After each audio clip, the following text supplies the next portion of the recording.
I was rummaging through the attic, dust motes swirling in the sunbeams slicing through the small window. It was one of those lazy Sunday afternoons when I had nothing better to do. My name is Harper, and I never expected to find something that would turn my world upside down. But there it was, tucked inside an old cigar box beneath a pile of yellowing newspapers. A letter, aged and fragile, with my grandfather's handwriting on the front. I sat back on my heels, curiosity piqued. Grandpa had always been a bit of a mystery, a gentle soul with a twinkle in his eye.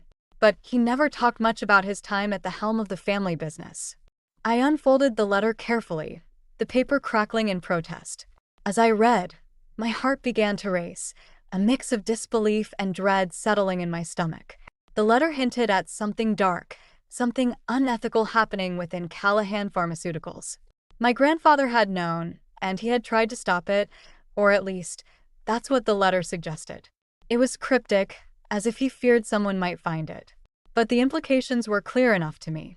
I sat there, the attic growing dimmer as the sun dipped lower in the sky, my mind racing. This could change everything.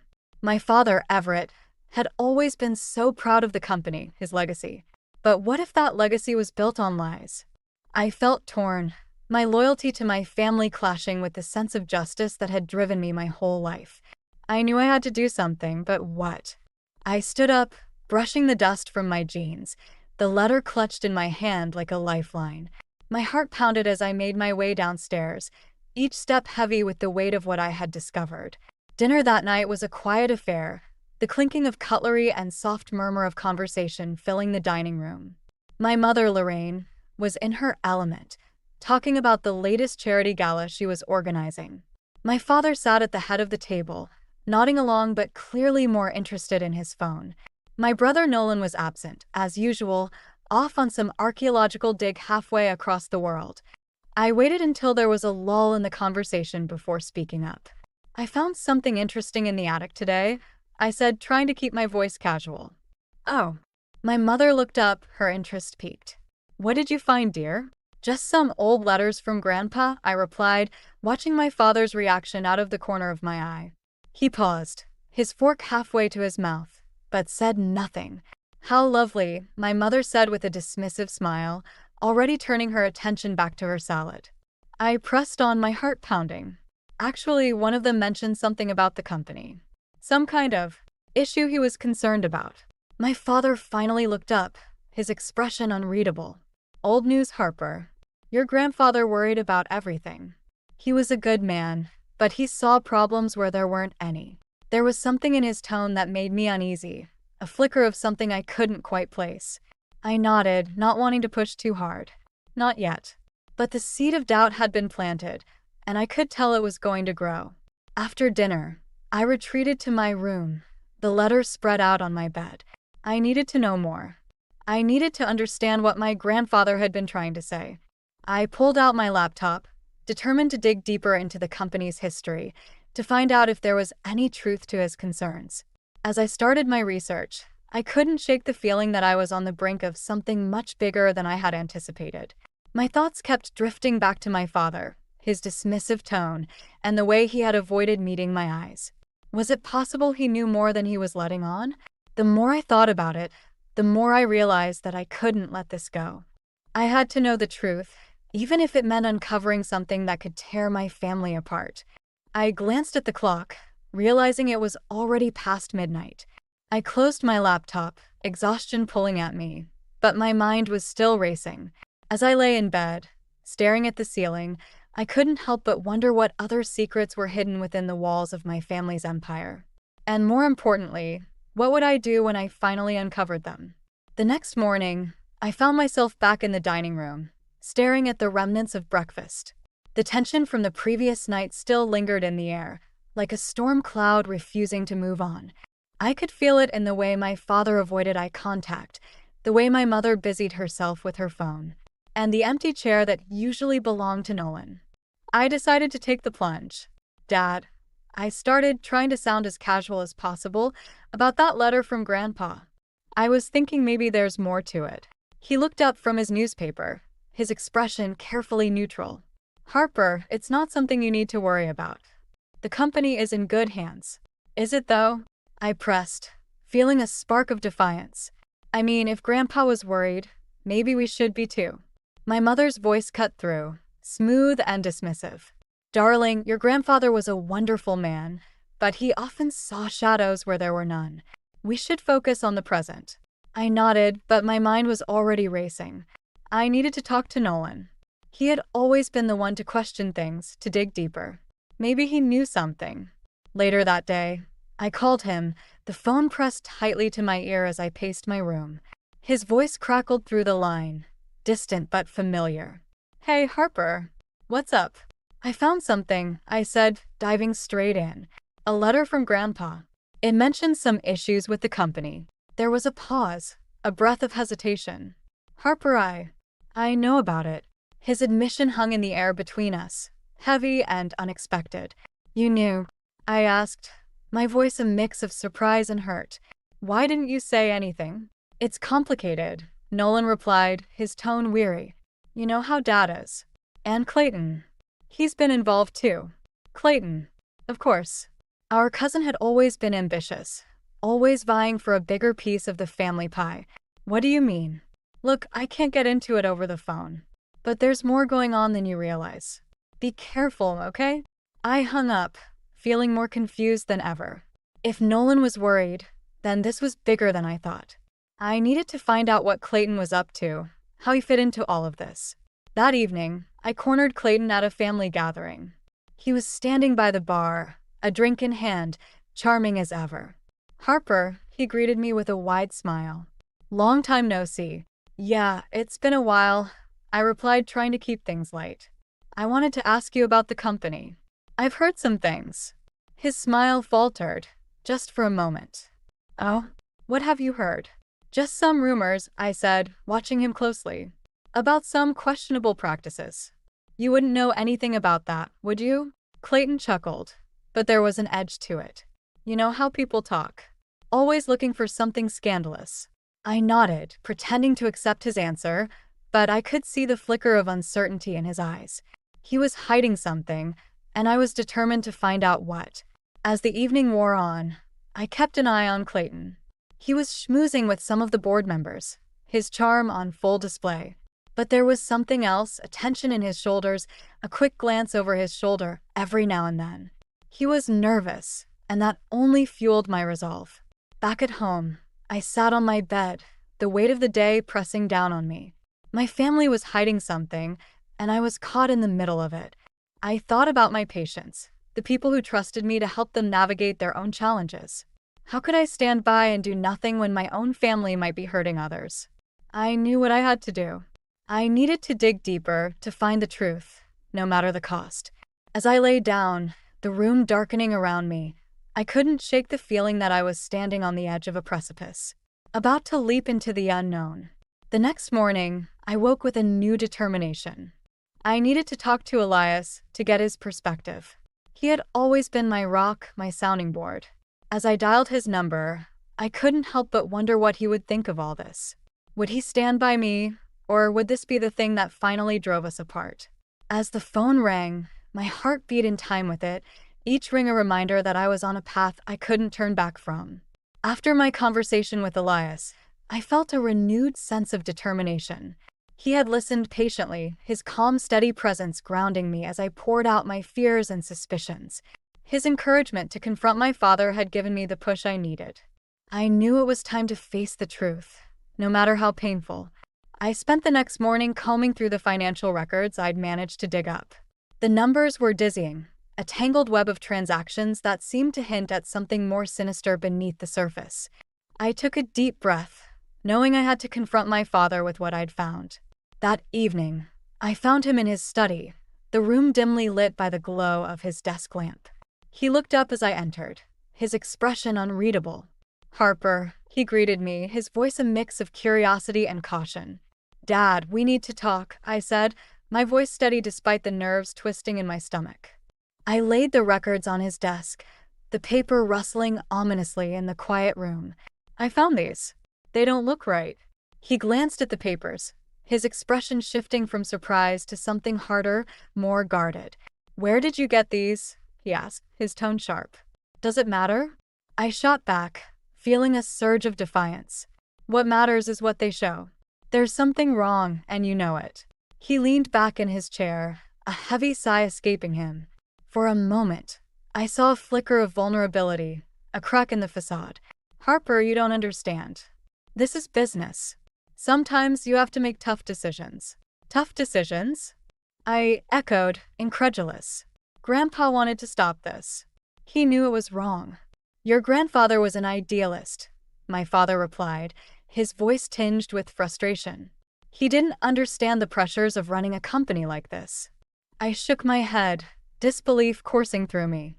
You can't justify this, Dad. It's not right. He stood up, his posture commanding. This is my legacy, Harper. I built this company from the ground up. I won't let you ruin it with your naive ideals. I felt a flash of anger, the heat rising in my cheeks. Naive? Or honest? I can't just stand by and watch you destroy everything Grandpa stood for. He looked at me, a mix of anger and disappointment in his eyes. You need to decide where your loyalties lie, Harper. I turned and walked out, my heart pounding in my chest. I felt like I was being torn in two, my love for my family clashing with my need to do what was right. As I left the house, I realized I needed to clear my head to think about what to do next. I found myself wandering through the park, the crisp evening air cooling my heated skin. The conversation with my father replayed in my mind, each word a painful reminder of the rift between us. I felt a hand on my shoulder and turned to see Elias, his presence a balm to my frayed nerves. Hey, he said softly, his eyes full of understanding. Hey, I replied, grateful for his support. I confronted him. It didn't go well. He nodded, a look of sympathy on his face. I figured it wouldn't. But you did the right thing, Harper. I don't know what to do now, I admitted, feeling the weight of my choices pressing down on me. Whatever you decide, I'm here, he said, his voice steady. You have to follow your heart, even if it's hard. We walked in silence for a while, the path winding through the trees. I knew I had a decision to make, one that could change everything. As we walked, Elias's phone buzzed with a message. He glanced at it, his expression shifting to one of surprise. What is it? I asked, curious. It's from Nolan, Elias replied, handing me the phone. He says he has something important to tell you. A new wave of uncertainty washed over me. What could Nolan know that was so urgent? I felt a flicker of hope, a sense that maybe, just maybe, there was a way to untangle this mess. As we made our way back, my mind was racing with possibilities. I knew I was on the brink of something big, a revelation that could change everything. But what would it mean for my family, for the legacy my father was so desperate to protect? The path ahead was uncertain, but I felt a spark of determination reignite within me. Whatever Nolan had to say, I was ready to face it head-on, armed with the truth and the support of those I loved. The following day, I met Nolan at a small cafe, the kind of place where the hum of conversation and clatter of dishes provided a comforting backdrop to difficult talks. He was already seated at a corner table, his expression a mix of apprehension and determination. As I approached, he stood to greet me, pulling me into a quick hug. Thanks for coming, he said, his voice low. I know things have been complicated. That's one way to put it, I replied, taking a seat across from him. So, what is it you needed to tell me? He hesitated, glancing around as if to ensure we weren't overheard. I've been looking into the company, Harper. There's more going on than just financial discrepancies. The weight of his words settled over me like a heavy fog. What do you mean? Nolan leaned forward, his eyes serious. Clayton's been manipulating the numbers. He's involved in some kind of insider trading scheme. I think he's planning to take control of the company. I felt a chill run down my spine. Are you sure? I've seen the evidence, he said, sliding a folder across the table. It's all there. I didn't want to believe it either, but Clayton's been playing everyone. He's using the company's resources for his own gain. I opened the folder, the documents inside confirming Nolan's claims. My mind raced, the implications spinning out in all directions. If this was true, it could destroy everything my father had built. And Clayton. I should have known he was up to something. What do we do? I asked, feeling the enormity of the situation pressing down on me.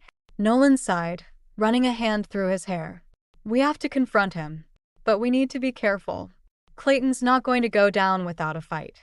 I nodded, the resolve hardening within me. This was bigger than just our family.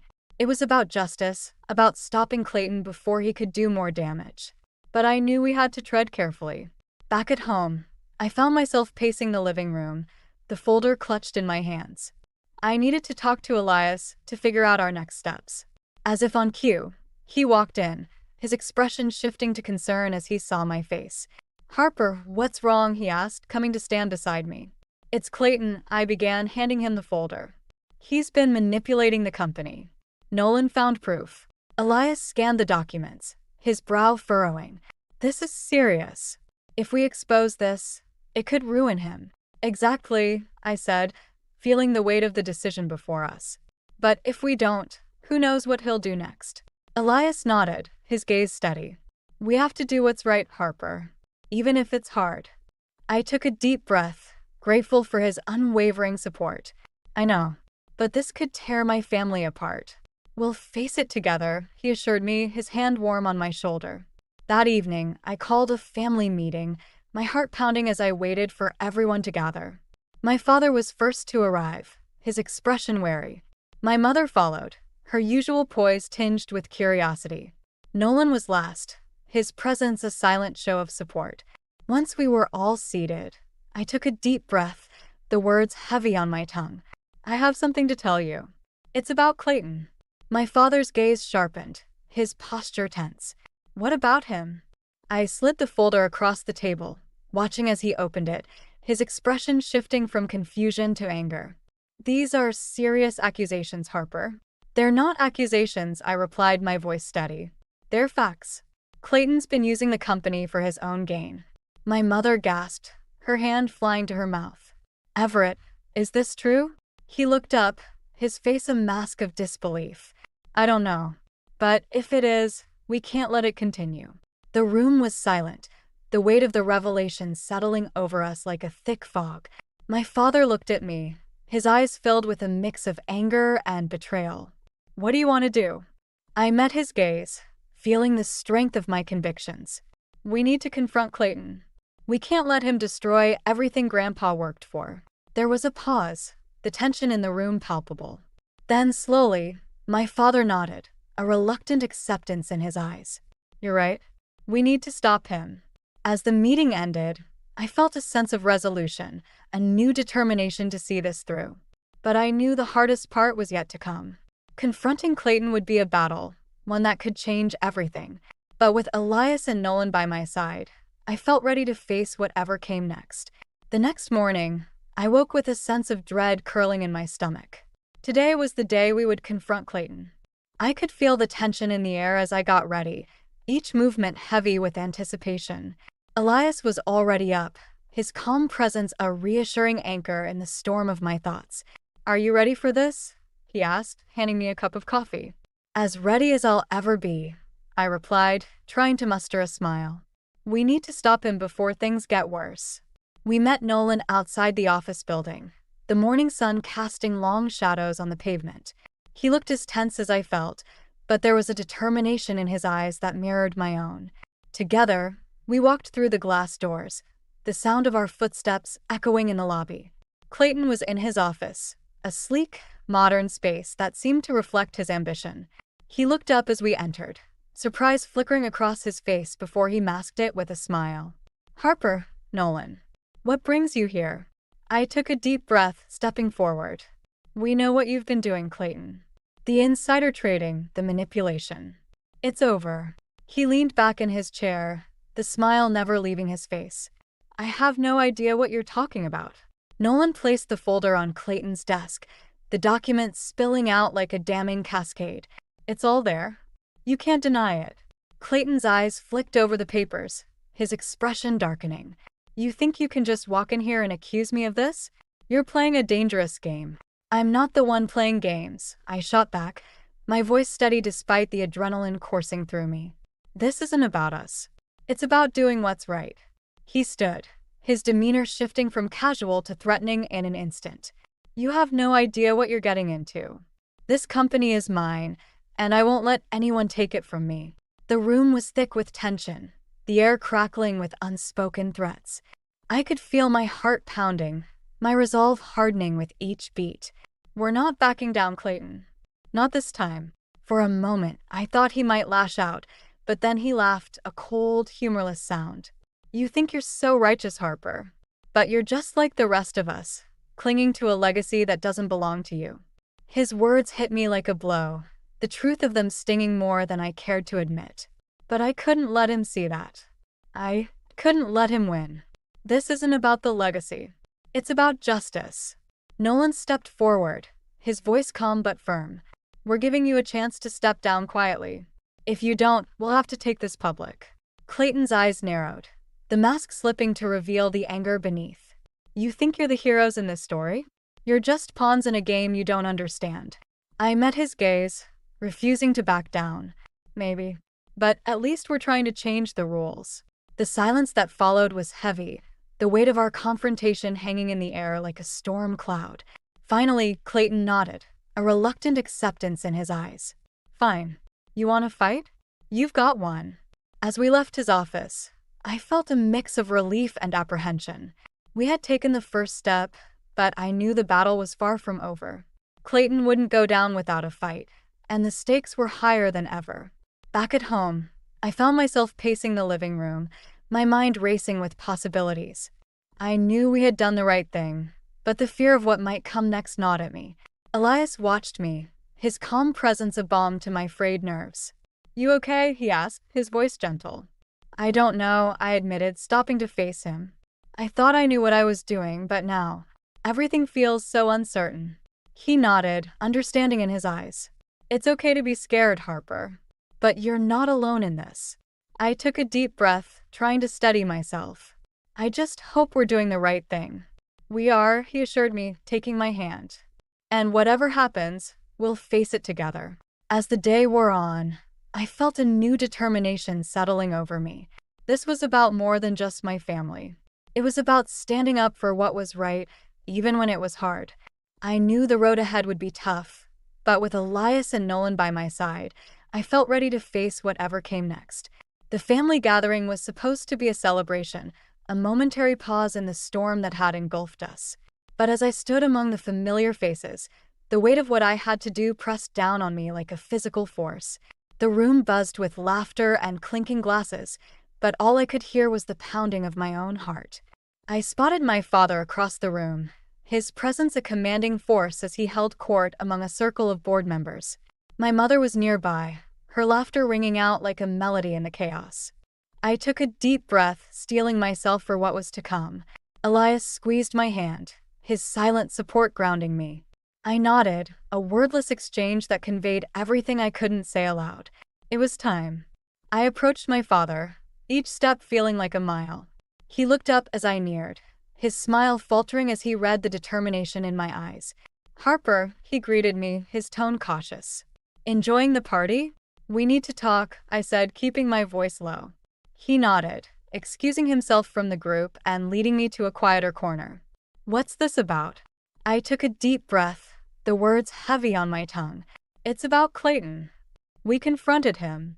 His expression darkened, a mix of anger and disbelief. You did what?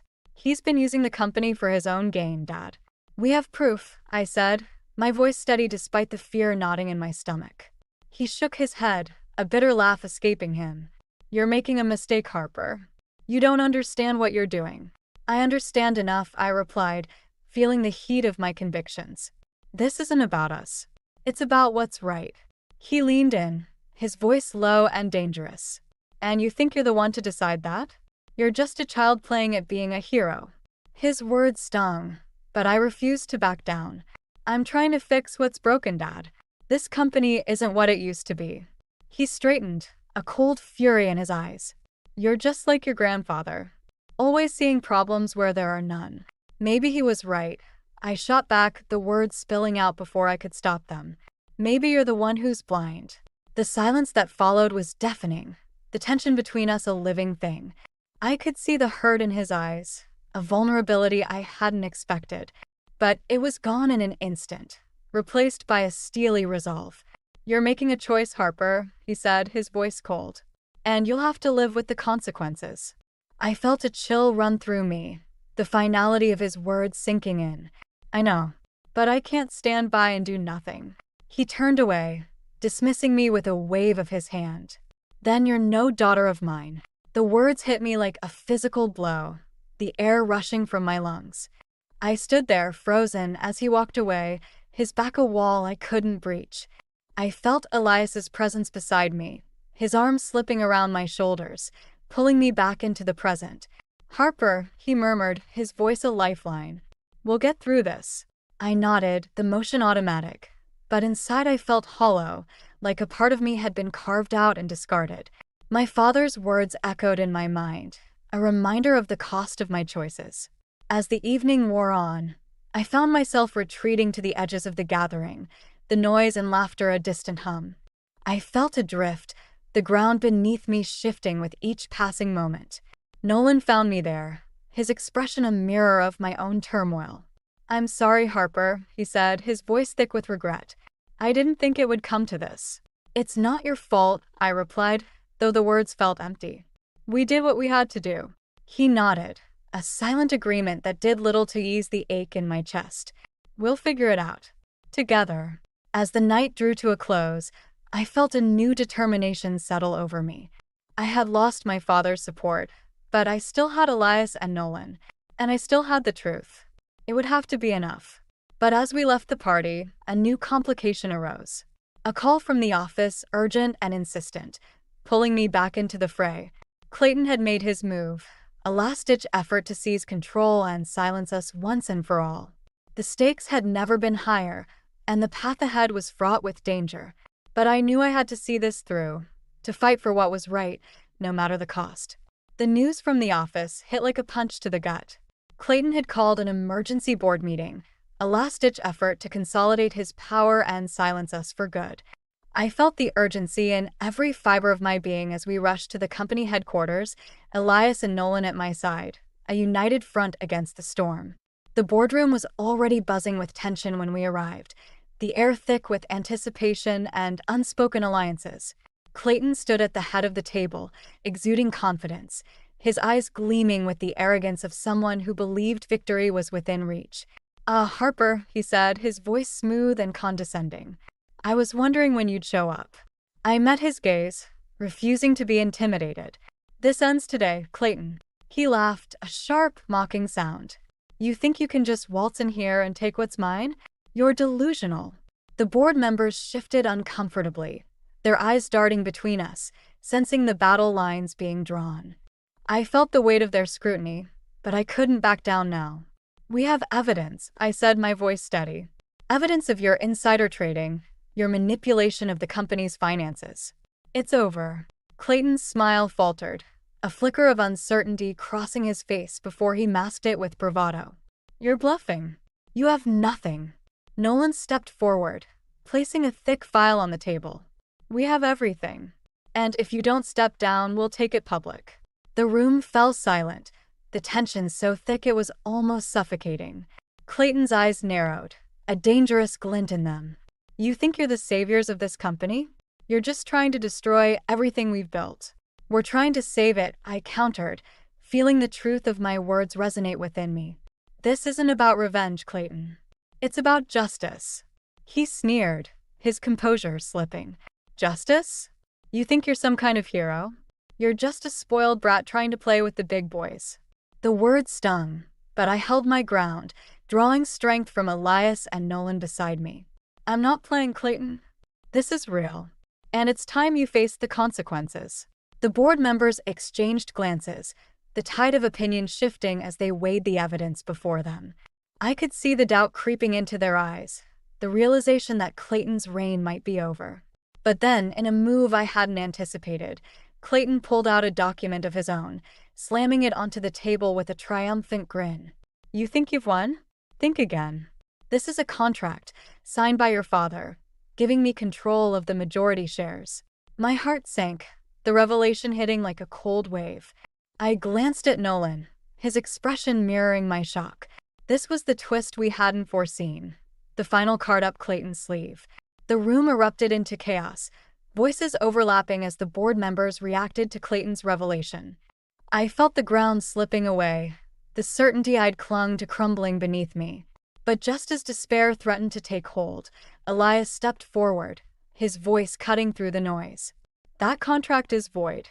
All eyes turned to him, the room falling silent once more. Clayton's smirk faltered, confusion flashing across his face. "What are you talking about?" Elias held up another document, his expression calm and resolute. "This is a legal opinion, confirming that the contract is invalid due to conflict of interest and lack of disclosure." Clayton's face paled, the confidence draining from him as he realized his trump card had been played and lost. I felt a surge of hope, the tide turning once more in our favor. The board members murmured among themselves, the balance of power shifting as they reconsidered their loyalties. Clayton's grip on the company was slipping, and he knew it. "You haven't won," he spat, desperation lacing his words. "This isn't over." I met his gaze, feeling the strength of my convictions. "It is over, Clayton. It's time for you to step down." The room held its breath, the weight of the moment pressing down on us all. Clayton's shoulders sagged, the fight leaving him as he realized the inevitability of his defeat. As he turned and left the room, the tension began to dissipate, replaced by a sense of relief and vindication. We had faced the storm and emerged victorious, the truth prevailing against the odds. In that moment, I felt the themes of justice and integrity come full circle, the lessons of my journey crystallizing into a new understanding. This wasn't just about revenge or family. It was about doing what was right, no matter the cost. And as I stood there, surrounded by those who had stood by me, I knew we had done just that. In the weeks following the showdown at the boardroom, life began to settle into a new rhythm. Clayton's departure had left a void in the company, but it also opened up opportunities for change and healing. The board had appointed a new interim CEO, someone with integrity who was committed to rebuilding trust and transparency. Elias and I threw ourselves into the startup, channeling our energy into creating something meaningful and innovative. It was exhilarating to see our ideas take shape, to build a company grounded in the values we both held dear. Our partnership, both personal and professional, felt stronger than ever. One afternoon, I found myself back at my grandfather's house, sorting through the last of his belongings. The attic was warm with the afternoon sun, and I felt a sense of peace as I sifted through the memories. As I opened an old trunk, I discovered a stack of letters tied with a faded ribbon, each one addressed to me. Curious, I sat down and began to read. The letters were filled with my grandfather's musings, his hopes for the family, and his deep love for us all. One line stood out to me: "Harper, always remember that true strength lies in kindness and the courage to stand for what is right." The words resonated deeply, a reminder of the journey I had taken and the lessons I had learned. I felt a renewed sense of purpose, a commitment to honor his legacy in my own way. Later that day, Elias and I met Nolan for coffee. The cafe was bustling, the air filled with the aroma of fresh pastries and the hum of conversation. Nolan looked more at ease than I had seen him in a long time, the weight of secrecy lifted from his shoulders. "I've been thinking," Nolan said, stirring his coffee thoughtfully. "Maybe it's time I came back for a while. Help out with the company, see if I can make a difference." I smiled, feeling a warmth spread through me. "I think that's a great idea. You've always had a way of seeing things others miss." He nodded, a hint of a smile playing at his lips. "And maybe I can finally figure out what I want outside of Dad's shadow." Elias raised his cup in a toast. "To new beginnings." We clinked our cups together, the sound a small celebration of hope and renewal. As we left the cafe, my phone buzzed with a message from my mother. It was a simple note, asking if we could meet. I hesitated, the old wounds still tender, but Elias squeezed my hand, offering silent encouragement. When I arrived at the park where we had agreed to meet, Lorraine was already there, looking elegant and composed. As I approached, she turned, a soft smile on her face. "Harper," she said, her voice gentle. "Thank you for coming." "Of course," I replied, unsure of what to expect. She gestured to a bench, and we sat down, the silence between us comfortable yet charged with unspoken words. Finally, she spoke, her voice tinged with regret.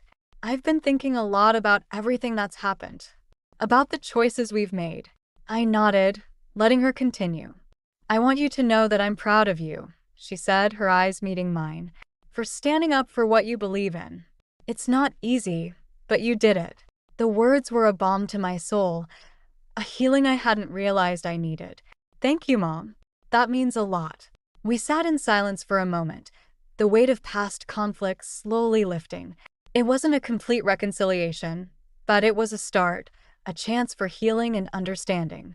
As I walked back home, I felt a sense of closure, a peace that had eluded me for so long. The journey had been difficult, filled with challenges and heartbreak, but it had also been transformative. I had found my voice, my strength, and a path that was uniquely mine. The future was uncertain, but I knew I was ready to face it, armed with the lessons of the past and the support of those I loved. And as I looked ahead, I realized that true success wasn't about wealth or power, but about integrity, love, and the courage to do what is right. In that moment, I understood that my grandfather's legacy lived on, not just in the company, but in the values he had instilled in me. And I was determined to carry them forward, building a future that honored the past while embracing the possibilities of tomorrow.